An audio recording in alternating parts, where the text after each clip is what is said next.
So you're considering done with diets and you're not sure if it's for you or not. And that's so normal. We've probably not met before, and if we haven't, hi, I'm Miranda. It's really a pleasure to meet you. It's completely normal to question whether you can actually live without a diet. If that has been your go-to, if you are used to following food rules, if you're used to restriction, if you feel that you would have no control if you weren't following a prescribed diet, then this is going to feel like a really scary step. But it's also going to be what breaks the cycle. There has to be something which changes the narrative, changes the conversation, changes the habits and the behaviors that you are doing every single week or day or month, which are always bringing you back to square one. The thing is, and I really want you to know this in the depth of your heart, it's not you who's failing the diet.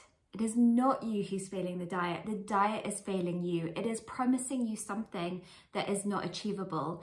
And sure, you're going to say, but my friend did it, or my mum did it, or whatever. But even if there are the rare unicorns who following a certain diet does work for in the long run, because that's the key. Of course, a diet will always work in the short term. It's just how long someone can maintain that restrictive way of eating. And for most people, that's anywhere between like a couple of hours to a couple of weeks, tends to be around the norm. So diets might have worked for some people out there and given you the false hope that they're going to work for you. If they haven't worked for you, it's not that there's anything wrong with you. It's not that you don't have enough willpower. It's not that you're lazy or, you know, just unmotivated, or you don't want it badly enough. And so you've got to punish yourself further and create more shame to fuel the fire to actually force yourself to do it. No, it's really not that. It's the opposite. It's that when you stop and you break the cycle and you're no longer in this state of restriction, then it no longer becomes about willpower. It's no longer about forcing yourself or punishing yourself. Instead, it comes from a place of choice.